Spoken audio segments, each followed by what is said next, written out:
इंसान का जिस्म, उसका दिमाग और उसका नफ्स सब एक ही चीज मांग रहे होते हैं, और वो है आराम। दोस्तों, जरा इशा के वक्त के मंजर का तसव्वुर कीजिए। रात गहरी हो चुकी है, दिन भर की मशक्कत, भाग दौड़ और काम काज के बाद अब जिस्म टूट रहा है, आंखों में नींद का खुमार भरा हुआ है। ये वो वक्त है जब इंसान अपने घर के सुकून में होता है। उसने खाना खा लिया है और अब उसका नरम और गर्म बिस्तर उसे अपनी तरफ बुला रहा है। ये वो वक्त है जब इंसान का नफ्स सबसे ज्यादा कमजोर, निढाल और आराम तलब होता है।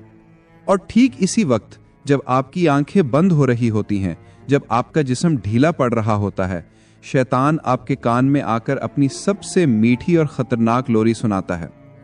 वो कहता है, बहुत थक गए हो, आज बहुत काम किया है, अब सो जाओ, अल्लाह तो गफूरुर रहीम है, सुबह उठकर पढ़ लेना, अभी तो आंखें भी नहीं खुल रही, ऐसी नमाज का क्या फायदा। और अक्सर लोग, बल्कि बहुत से नेक लोग भी इस वक्त शैतान की इस लोरी के असर में आ जाते हैं। वो सोचते हैं कि बस थोड़ी देर लेट जाऊं, और फिर वो लेटना सुबह तक की गफलत बन जाता है। ये वो वक्त है जब इंसान अपनी थकावट के हाथों शिकस्त खा जाता है। लेकिन दोस्तों, ऐन इसी वक्त जब पूरी दुनिया सोने की तैयारी कर रही होती है, अल्लाह का मौज़िन एक बार फिर पुकारता है, हय्या अलस सलाह। ये पुकार दरअसल एक इम्तिहान है। ये अल्लाह की तरफ से अपने बंदे की वफादारी का आखिरी टेस्ट है। अल्लाह देखना चाहता है कि मेरा बंदा दिन के उजाले में तो मेरे सामने झुक गया था, क्या अब रात के अंधेरे और थकावट में भी मुझे याद करता है? क्या उसके लिए मेरा हुक्म बड़ा है या उसकी नींद? आज का हमारा मौजू इसी आखिरी और सबसे भारी नमाज के राजों को जानना है। आज हम बात करेंगे नमाज़े इशा के राज, सोते हुए भी पूरी रात इबादत का सवाब। आज हम जानेंगे कि जो शख्स अपनी थकावट को शिकस्त देकर इस वक्त अल्लाह के हुजूर खड़ा होता है, उसे अल्लाह क्या इनाम देता है। नमाज़े इशा और मुनाफिकत के दरमियान क्या ताल्लुक है, और वो कौन सा राज है जिसके जरिए आप अपने बिस्तर पर सोते हुए भी पूरी रात इबादत का सवाब कमा सकते हैं। ये गुफ्तगू हर उस शख्स के लिए है जो अपनी रातों को गफलत के अंधेरों से निकालकर रहमत के नूर से भरना चाहता है। आज हम देखेंगे कि नमाज़े इशा सिर्फ एक फर्ज नहीं, बल्कि ये अल्लाह से मोहब्बत का सबसे सच्चा सबूत है। तो आइए अपनी नींद और सुस्ती को एक तरफ रखकर इशा के इन अजीम राजों से पर्दा उठाते हैं। और सबसे पहले इस बुनियादी सवाल जो शुरू में किया, यानी जब सूरज डूबने पर हमने मगरिब की नमाज पढ़ ली, अपने दिन का इख्तिताम अल्लाह के जिक्र पर कर दिया, उसका शुक्र अदा कर दिया, तो फिर सिर्फ 1.5-2 घंटे बाद ही इशा की नमाज की क्या ज़रूरत थी? अल्लाह ताला चाहता तो मगरिब को ही आखिरी नमाज बना देता और हमें हुक्म देता कि अब जाओ और आराम से सो जाओ। अल्लाह ने हमें सीधा सोने क्यों नहीं दिया? उसने हमें दोबारा वुजू करने और दोबारा खड़े होने का हुक्म क्यों दिया? इस हुक्म के पीछे अल्लाह की 3 बहुत बड़ी हिकमतें पोशीदा हैं। आइए इन्हें समझते हैं। एक पहली हिकमत है नींद, यानी मौत की बहन की तैयारी। दोस्तों, पहली और सबसे बड़ी हिकमत हमारी मौत की तैयारी है। नींद क्या है? कुरान और हदीस में नींद को मौत की बहन या छोटी मौत कहा गया है।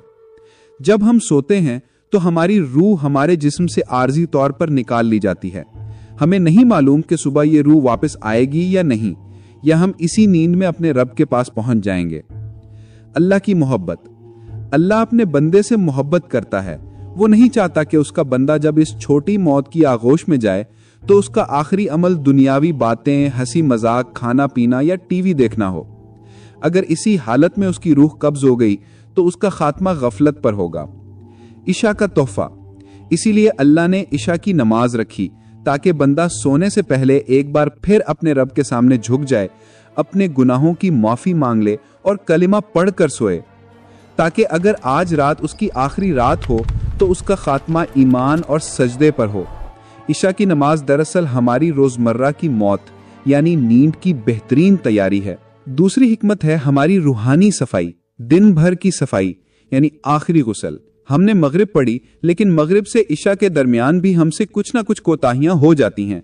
हम खाना खाते हैं, बातें करते हैं, शायद कोई गलत बात मुंह से निकल जाए, शायद कोई गलत ख्याल दिल में आ जाए।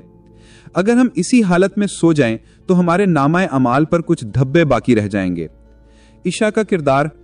ईशा की नमाज दिन भर की तमाम लग़्ज़िशों, कोताहियों और गुनाहों को धोने के लिए एक आखिरी गुस्ल यानी फाइनल वॉश की तरह है। हुजूर सल्लल्लाहु अलैहि वसल्लम ने फरमाया कि 5 नमाजें गुनाहों को ऐसे धो देती हैं जैसे नहर मैल कुचैल को। ईशा वो आखिरी डुबकी है जो बंदे को बिल्कुल पाक साफ करके बिस्तर पर भेजती है ताकि वो गुनाहों के बोझ के बगैर पुरसुकून नींद सो सके। और तीसरी हिकमत है नफ्स का इम्तिहान और मोहब्बत की दलील। और तीसरी हिकमत मोहब्बत का इम्तिहान है। मगरिब और इशा के वक्त में क्या फर्क है? मगरिब के वक्त इंसान थका हुआ तो होता है लेकिन जाग रहा होता है। इस वक्त नमाज पढ़ना इतना मुश्किल नहीं होता, लेकिन इशा के वक्त उस पर नींद और सुस्ती का गलबा होता है। उसका नफ्स उसे बिस्तर की तरफ खींच रहा होता है। कुर्बानी का मुतालबा। अल्लाह देखना चाहता है कि मेरा बंदा किससे ज्यादा मोहब्बत करता है, अपने आराम से या मुझसे। जो शख्स अपनी नींद और आराम को लात मारकर ठंडे पानी से वुजू करके मस्जिद जाता है, वो दरअसल अल्लाह को यह सबूत देता है कि या अल्लाह, तू मुझे मेरी नींद से भी ज्यादा प्यारा है। ये वो कुर्बानी है जो इशा की नमाज को अल्लाह की नजर में बहुत कीमती बना देती है। यानी इशा की नमाज कोई बोझ नहीं, बल्कि ये अल्लाह की रहमत है। ये हमें ईमान पर मौत के लिए तैयार करती है, ये हमें गुनाहों से पाक करके सुलाती है, और ये हमें अल्लाह के सामने अपनी मोहब्बत साबित करने का मौका देती है। अब जबकि हमने इशा की हिकमत को समझ लिया, तो आइए देखते हैं कि इस नमाज को अदा करने वाले के लिए अल्लाह ने क्या खास इनाम रखा है। क्या ये सच है कि ये नमाज मुनाफिकत से नजात का परवाना है? अब हम आते हैं इशा के पहले बड़े राज की तरफ। ये राज दरअसल एक सर्टिफिकेट है, एक सनद है जो इशा पढ़ने वाले को अता की जाती है। ये सनद किस चीज की है? ये मुनाफिकत से बरात यानी फ्रीडम फ्रॉम हिपोक्रेसी की सनद है। इस्लाम में कुफर के बाद सबसे बड़ा गुनाह और सबसे खतरनाक बीमारी निफाक यानी मुनाफिकत है, और इशा की नमाज वो कसौटी है जो खरे और खोटे को अलग अलग कर देती है। आइए सबसे पहले आकाए दो जहां, दिलों के भेद जानने वाले नबी हजरत मोहम्मद मुस्तफ़ा सल्लल्लाहु अलैहि वसल्लम का फरमान सुनते हैं। सही बुखारी और सही मुस्लिम की मुत्तफ़िक़ अलैह हदीस है। हजरत अबू हुरैरा रज़ी अल्लाह ताला अन्हा रिवायत करते हैं कि हुजूर सल्लल्लाहु अलैहि वसल्लम ने फरमाया, लैसा सलातुन अफ़क़ला अलल मुनाफ़िक़ीन मिन सलातिल फ़ज्र वल इशा। तर्जमा है, मुनाफिकीन पर फजर और इशा की नमाज से ज्यादा भारी कोई और नमाज नहीं है। इस हदीस का पस मंजर, हुजूर सल्लल्लाहु अलैहि वसल्लम के दौर में मुनाफिकीन भी मुसलमानों के साथ नमाजें पढ़ते थे ताकि वो मुसलमान समझे जाएं, लेकिन आप सल्लल्लाहु अलैहि वसल्लम ने उनकी पहचान का एक मयार बता दिया। फरमाया कि ये लोग ज़ोहर, असर और मगरिब में तो आ जाते हैं, लेकिन इशा और फजर इनकी जान पर भारी है। यहाँ एक बहुत बारीक और गहरा नफ्सियाती नुक्ता है। आखिर मुनाफिकीन पर इशा ही क्यों भारी थी? दिन की नमाजें यानी ज़ोहर, असर और मगरिब, ये वो औकात हैं जब दिन का उजाला होता है, बाजार खुले होते हैं, लोग जाग रहे होते हैं। मुनाफिक सोचता है कि अगर मैं इन नमाजों में नहीं जाऊंगा तो लोग मुझे देख लेंगे, मेरी बदनामी होगी, इसलिए वो लोगों के दिखावे के लिए इन नमाजों में आ जाता है। उसका मुहर्रिक अल्लाह नहीं, लोग होते हैं। इशा का वक्त यानी अंधेरा और तन्हाई। इशा का वक्त रात के अंधेरे का वक्त है। इस जमाने में बिजली नहीं थी, घप अंधेरा होता था। ये वो वक्त है जब हर कोई अपने घर में होता है। अगर कोई मस्जिद ना जाए तो किसी को पता नहीं चलता, कोई देखने वाला नहीं होता। और दूसरा ये कि ये शदीद थकावट और आराम का वक्त है। इम्तिहान, यहाँ मुनाफिक का पोल खुल जाता है। वो सोचता है कि अब तो अंधेरा है, कोई मुझे देख नहीं रहा और मैं थका हुआ भी हूं। जब लोगों को पता ही नहीं चलेगा तो मैं इतनी मशक्कत क्यों करूं? चूंकि उसका मकसद अल्लाह की रजा नहीं था, इसलिए वो इशा छोड़कर सो जाता है। इसके बरक्स एक सच्चा मोमिन क्या करता है? अंधेरा है, थकावट है, बिस्तर बुला रहा है, कोई देखने वाला नहीं है, लेकिन वो फिर भी उठता है, वुजू करता है और मस्जिद की तरफ चल पड़ता है। क्यों? क्योंकि वो लोगों के लिए नहीं, अपने रब के लिए जा रहा है। वो अपने अमल से साबित करता है कि या अल्लाह, मुझे दुनिया देखे या ना देखे, मुझे तेरा देखना काफी है। मुझे आराम अजीज है, लेकिन तेरा हुक्म उससे ज्यादा अजीज है। सर्टिफिकेट, जब वो इशा के लिए खड़ा होता है तो अल्लाह ताला उसे इखलास का सर्टिफिकेट अता करता है। उसकी ये नमाज इस बात की दलील बन जाती है कि उसके दिल में निफाक का कोई शायबा नहीं है, ये खालिसतन अल्लाह के लिए है। तो मेरे अजीज दोस्तों, इशा की नमाज का पहला राज यह है कि यह मुनाफिकत से बरात का ऐलान है। जो इशा पढ़ता है वो साबित करता है कि वो मुखलिस है। जो इशा छोड़ता है वो अपने अंदर निफाक की अलामत पैदा कर लेता है। भाइयों, बस 1 मिनट। नमाज जन्नत की कुंजी सीरीज की इस नशिस्त के पहले हिस्से में हमने दिन के आखिरी पहर यानी नमाज इशा की हिकमत और पहले राज को समझा। हमने जाना कि इशा की नमाज हमारी मौत यानी नींद की तैयारी और दिन भर की सफाई है। हमने हदीस नबवी सल्लल्लाहु अलैहि वसल्लम से सीखा कि इशा की नमाज मुनाफिकत और ईमान के दरमियान फर्क करने वाली कसौटी है। हमने समझा कि अंधेरे और थकावट में जब कोई देखने वाला ना हो तब मस्जिद जाना इखलास की दलील है और मुनाफिकत से बरात का सर्टिफिकेट है। तो दोस्तों, जब एक बंदा थकावट के बावजूद अपने रब के दरबार में हाजिर हो गया तो क्या अल्लाह उसे खाली हाथ वापस भेजेगा?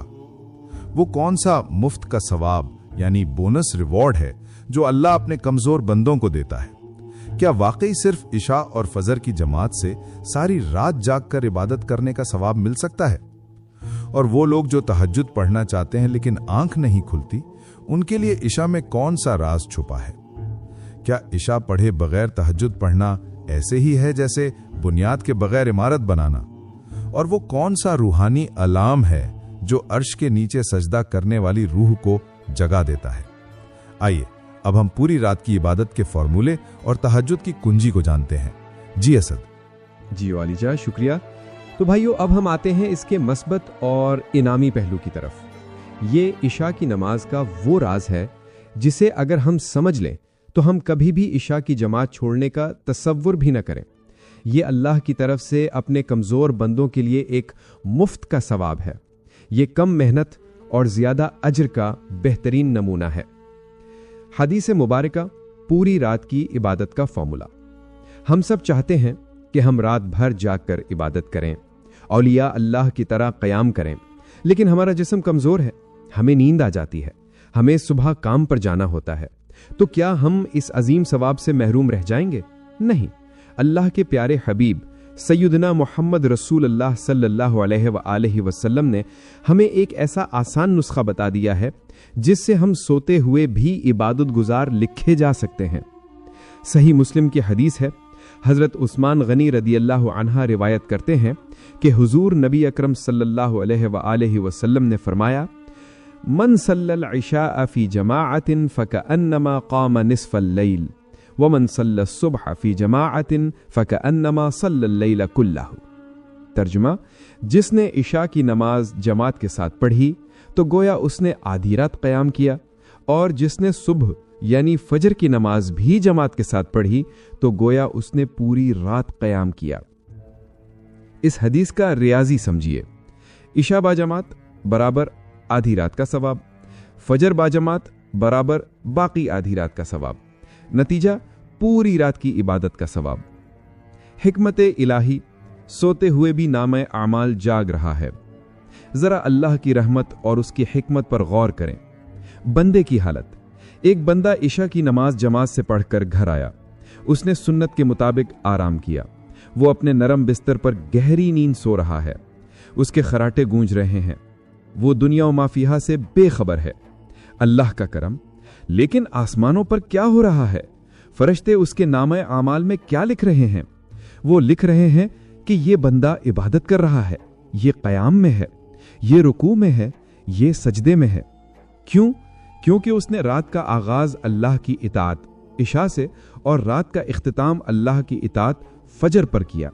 अल्लाह ताला फरमाता है, ऐ फरिश्तों, इसने रात के दोनों किनारों को मेरी याद से आबाद कर दिया है, लिहाजा इसके बीच के सोने के वक्त को भी मेरी इबादत लिख दो। मुफ्त का सवाब। यह है वो स्मार्ट वर्क जो इस्लाम हमें सिखाता है। एक शख्स वो है जो सारी रात जागकर मशक्कत करता है, और एक ये समझदार मोमिन है जो सिर्फ इशा और फजर की जमात की पाबंदी करता है और अल्लाह के फजल से उसी अजर का मुस्तहिक बन जाता है। ये अल्लाह की तरफ से अपने कमज़ोर बंदों के लिए एक रियायत है। वो जानता है कि हम सारी रात नहीं जाग सकते, इसलिए उसने इशा और फजर को पूरी रात का बदल बना दिया। जमात की शर्त यानी अहम नुक्ता। यहां एक अहम नुक्ते की वजाहत जरूरी है। हदीस में लफ्ज है फी जमाअतिन, यानी जमात के साथ। मर्दों के लिए यह अजर मस्जिद में बाजमात नमाज अदा करने के साथ मशरूत है। अगर आप घर में अकेले पढ़ेंगे तो फर्ज तो अदा हो जाएगा, लेकिन शायद ये पूरी रात के क़याम वाला बोनस ना मिल सके। ख़वातीन के लिए, चूंकि ख़वातीन के लिए घर में नमाज पढ़ना अफजल है, इसलिए अगर वो घर में अव्वल वक्त पर और पूरे एहतमाम से इशा और फजर पढ़ लें तो अल्लाह की रहमत से उम्मीद है कि उन्हें भी यही अजर मिलेगा। यानी इशा का दूसरा बड़ा राज ये है कि ये सोते हुए भी इबादत करने का तरीका है। जो इशा पढ़कर सोता है उसकी नींद भी इबादत बन जाती है। जो इशा छोड़कर सोता है उसकी नींद गफलत और गुनाह बन जाती है। फैसला आपका है कि आप अपनी रात को इबादत बनाना चाहते हैं या गफलत। भाइयों, हमने इशा की नमाज का वो इनाम सुना कि ये सोते हुए भी इबादत का सवाब दिलाती है, लेकिन हम में से बहुत से लोग ऐसे भी हैं जो सिर्फ सवाब पर कनात नहीं करना चाहते, बल्कि वो मुलाकात के तलबगार हैं। वो चाहते हैं कि उन्हें रात के पिछले पहर उठकर तहज्जुद पढ़ने की तौफीक मिल जाए। यहां एक बहुत बड़ा रूहानी राज पोशीदा है जिसे अक्सर लोग नजरअंदाज कर देते हैं। वो राज ये है कि तहज्जुद की तौफीक का बढ़ाए रास्त ताल्लुक आपकी इशा की नमाज से है। इशा और तहज्जुद का रिश्ता जिस्म और रूह का है, बुनियाद और इमारत का है। आइए आज हम इस गहरे ताल्लुक को दो पहलुओं से समझते हैं। पहला पहलू, फर्ज और नफल का उसूल। बुनियाद के बगैर इमारत नहीं। सबसे पहले हमें शरीयत का एक बुनियादी उसूल समझना होगा। इशा की नमाज फर्ज है, यानी अल्लाह का हुक्म है। तहज्जुद की नमाज नफल है, यानी अपनी खुशी से की गई इजाफी इबादत है। मिसाल, तसव्वुर करें कि एक शख्स मकान बनाना चाहता है। वो बुनियाद तो ना रखे, लेकिन हवा में दूसरी मंजिल या खूबसूरत कमरा बनाने की कोशिश करे। क्या यह मुमकिन है? हरगिज नहीं। वो इमारत गिर जाएगी। बिल्कुल इसी तरह इशा बुनियाद है और तहज्जुद उस पर बनी हुई खूबसूरत इमारत। अगर कोई शख्स इशा की नमाज छोड़ दे या कज़ा कर दे और फिर रात को उठकर तहज्जुद पढ़ने की कोशिश करे तो ये अल्लाह के नज़दीक मकबूल नहीं है। अल्लाह ताला फरमाता है मफहूम के तौर पर कि पहले मेरा वो कर्ज अदा करो जो तुम पर वाजिब है, यानी फर्ज है, फिर मुझे तोहफा यानी नफल पेश करो। नतीजा, जो शख्स चाहता है कि उसकी तहज्जुद कबूल हो, उसे सबसे पहले अपनी इशा की नमाज को मजबूत करना होगा। इशा की हिफाजत ही तहज्जुद की कबूलियत की पहली शर्त है। दूसरा पहलू, तहज्जुद की कुंजी, रूह का सजदा। अब आते हैं इस रूहानी राज की तरफ कि इशा की नमाज तहज्जुद के लिए उठने में कैसे मदद करती है। बुजुर्गान दीन फरमाते हैं कि इशा की नमाज तहज्जुद की चाबी है, यानी की है। रूह का सफर, जब इंसान सोता है तो उसकी रूह कब्ज कर ली जाती है और आलम बाला की तरफ जाती है। अब यहां दो तरह के लोग होते हैं। वो जो इशा पढ़े बगैर नापाक या गफलत में सोया, उसकी रूह को ऊपर जाने की इजाजत नहीं मिलती। वो दुनिया की फिजाओं में या शैतानों की कैद में भटकती रहती है, इसलिए उसे डरावने ख्वाब आते हैं और सुबह वो बोझल उठता है।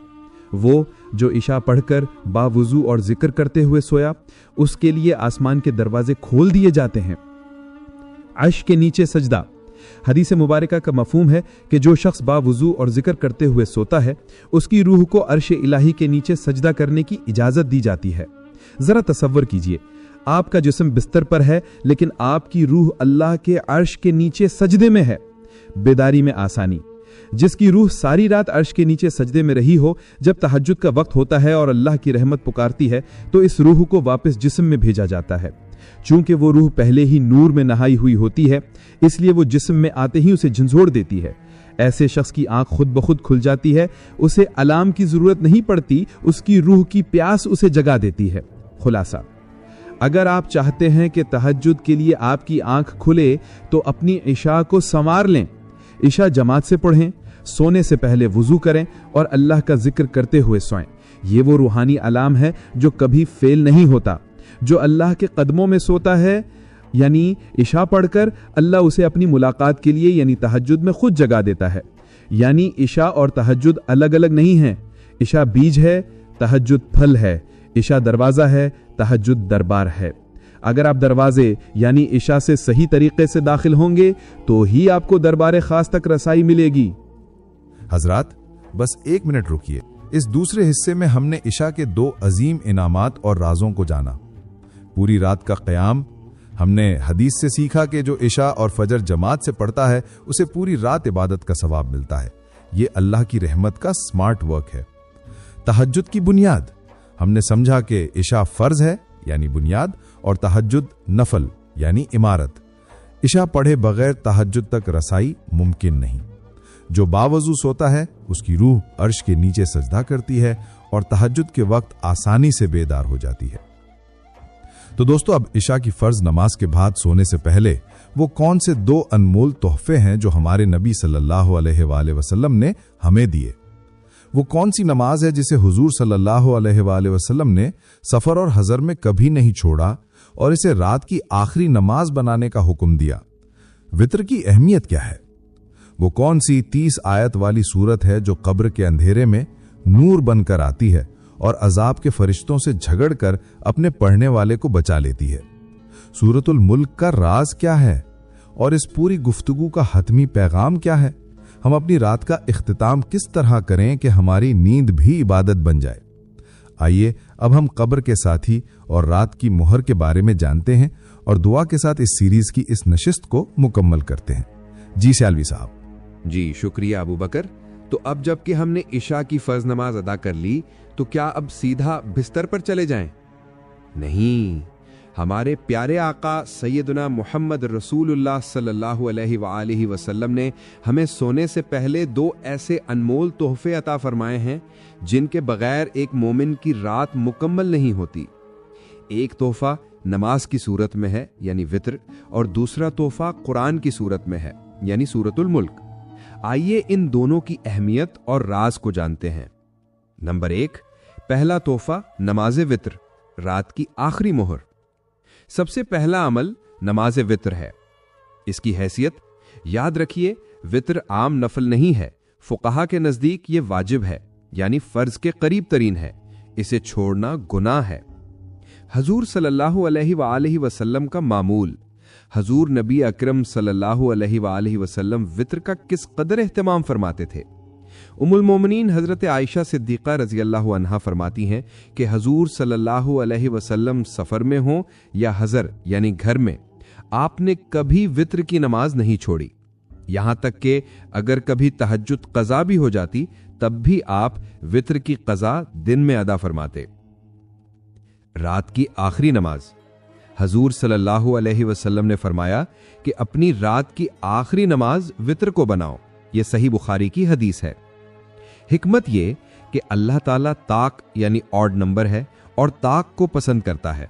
वित्र यानी बमाना ताक पढ़कर हम अपने दिन भर की इबादत को ताक अदद पर खत्म करते हैं, जो अल्लाह की तौहीद की अलामत है।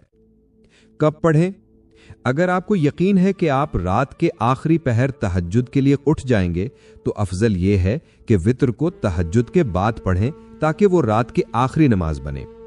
लेकिन अगर हमारी तरह जागने का यकीन ना हो तो इशा के साथ ही वित्र पढ़कर सोना अफजल है ताकि ये वाजिब नमाज कज़ा न हो जाए। हजरत अबू हुरैरा रज़ी अल्लाहु अन्हु को हजूर सल्लल्लाहु अलैहि वसल्लम ने यही वसीयत फरमाई थी कि सोने से पहले वित्र पढ़ लिया करो। नंबर 2, दूसरा तोहफा सूरतुल मुल्क, कब्र का साथी। दूसरा तोहफा वो है जो आपको दुनिया के बिस्तर पर भी सुकून देगा और कब्र के अंधेरे में भी रोशनी बनेगा। वो है सूरतुल मुल्क, तबारकल्लज़ी बियदिहिल मुल्क की तिलावत। हजूर सल्लल्लाहु अलैहि वसल्लम का मामूल रिवायात में आता है कि हजूर नबी अकरम सल्लल्लाहु अलैहि वसल्लम उस वक्त तक नहीं सोते थे जब तक सूरतुल अलम सजदा और सूरतुल मुल्क की तिलावत न फरमा लेते। ये आपका मुस्तकिल मामूल था। इसकी फजीलत कब्र के अजाब से निजात। हम सब कब्र के अंधेरे और तन्हाई से डरते हैं। सूरतुल मुल्क इस डर का वाहिद इलाज है। हजूर सल्लल्लाहु अलैहि वसल्लम ने फरमाया कि ये रोकने वाली है, ये नजात देने वाली है, ये कब्र के अजाब से बचाती है। एक और हदीस में फरमाया कि कुरान में एक सूरत है जिसकी 30 आयतें हैं। उसने एक आदमी की सिफारिश की यहां तक कि उसे बख्श दिया, और वो सूरत तबारकल्लज़ी बियदिहिल मुल्क है। कब्र का मंजर। बुजुर्ग फरमाते हैं कि जब बंदा कब्र में जाता है और अजाब के फरिश्ते आते हैं तो ये सूरत एक नूरानी शक्ल में आकर खड़ी हो जाती है और कहती है कि तुम इसे अजाब नहीं दे सकते क्योंकि इसके सीने में मैं महफूज हूं और ये हर रात सोने से पहले मुझे पढ़ता था। ये अपने पढ़ने वाले के लिए अल्लाह से झगड़ती है, यहां तक कि इसे जन्नत में ले जाती है। कितना वक्त लगता है दोस्तों? सिर्फ 30 आयतें हैं। पढ़ने में बमुश्किल 5 से 7 मिनट लगते हैं। क्या हम अपनी कब्र को रोशन करने और अजाब से बचने के लिए 24 घंटों में से सिर्फ 5 मिनट नहीं निकाल सकते? तो यानी ये अहद कर लें कि हम अपने बिस्तर पर उस वक्त तक नहीं जाएंगे जब तक वित्र पढ़कर अपनी नमाजों पर मुहर न लगा लें और सूरतुल मुल्क पढ़कर अपनी कब्र की हिफाजत का इंतजाम न कर लें। ये 2 आमाल आपकी रात को इबादत और आपकी मौत को शहादत बना देंगे। तो भाइयों, अल्हम्दुलिल्लाह रब्बिल आलमीन वस्सलातु वस्सलामु अला सय्यिदिल मुरसलीन। अजीज और मोहतरम सामीन, आज की इस पुरसुकून और रात की तन्हाई वाली नशिस्त में हमने दिन की आखिरी और सबसे भारी नमाज इशा के इन अजीम राजों और बरक़ात को समझने की कोशिश की जो हमारी रातों को रोशन कर सकते हैं। आइए इस पूरी गुफ्तगू के हासिल और निचोड़ को अपने दिलो दिमाग में हमेशा के लिए महफूज कर लेते हैं। हमने अपनी गुफ्तगू का आगाज रात की थकावट और नफ्स के उस इम्तिहान से किया जहां शैतान हमें नमाज से रोक कर सुलाना चाहता है। फिर हमने इशा की हिकमत को समझा कि अल्लाह ताला ने हमें सोने से पहले क्यों बुलाया, ताकि हमारा दिन का इख्तिताम सजदे पर हो और हम मौत की तैयारी कर सकें। फिर हमने इशा के 2 बड़े राज जाने। ये मुनाफिकत से बरात का सर्टिफिकेट है और ये पूरी रात की इबादत का मुफ्त सवाब है। फिर हमने इशा और तहज्जुद का ताल्लुक समझा कि इशा पढ़े बगैर तहज्जुद की इमारत खड़ी नहीं हो सकती। और आखिर में हमने सोने से पहले के 2 अनमोल तोहफों यानी वितर और सूरतुल मुल्क और इशा छोड़ने के खौफनाक अंजाम पर बात की, यानी शैतान के पहलू में सोना। तो आज की इस पूरी गुफ्तगू का आखिरी और हतमी पैगाम यह है कि इशा की नमाज हमारे दिन का इख्तिताम है। बुजुर्ग फरमाते हैं कि अल उमूरु बि खवातीमिहा, यानी कामों का दारोमदार उनके खातिमे पर होता है। अगर आपका खातिमा अच्छा है, गुड एंडिंग है, तो आपका सारा दिन अच्छा शुमार होगा। जो शख्स इशा पढ़कर सोता है उसकी नींद भी इबादत लिखी जाती है, उसकी सांसें भी तस्बीह बन जाती हैं। और जो शख्स इशा छोड़कर सोता है उसकी रात गफलत है और उसका सवेरा शैतान के साए में होता है। फैसला आपका है कि आप अपनी रात को नूर बनाना चाहते हैं या जुल्मत। आइए आज से ये अहद करें कि चाहे कितनी ही थकावट क्यों ना हो, हम अपने रब के दरबार में हाजिरी लगाए बगैर बिस्तर पर नहीं जाएंगे। अब आइए दुआ करते हैं। या अल्लाह, या हय्यू, या कय्यूम, ऐ वो ज़ात जिसे न ऊंग आती है और न नींद, ऐ वो जो रात के अंधेरों में भी जाग रहा है और हमारी हिफाजत कर रहा है। हम तेरे कमजोर बंदे हैं, दिन भर की मशक्कत ने हमें थका दिया है, हमारा जिस्म टूट रहा है, हमारी आंखें बोझल हैं, लेकिन मौला हमारे दिल तेरी मोहब्बत में जाग रहे हैं। हम अपनी थकावट को तेरे हुक्म पर कुर्बान करते हैं।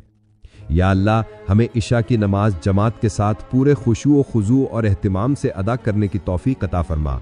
या रब, हमें उन लोगों में शामिल फरमा जो अपने बिस्तरों पर जाने से पहले तुझे राजी कर लेते हैं। हमें मुनाफिकत की मौत से बचा और ईमान की जिंदगी अता फरमा। ऐ हमारे मालिक, हमारी रातों को गफलत, गुनाह और शैतान के शर से महफूज फरमा। हमारी नींद को इबादत बना दे और हमें तहज्जुद के वक्त अपने दीदार और मुलाकात के लिए बेदार फरमा दे। या अल्लाह, जब हमारी जिंदगी की आखिरी रात आए तो हमें ईमान और कलमे के साथ दुनिया से रुखसत फरमाना। आमीन या रब्बल आलमीन।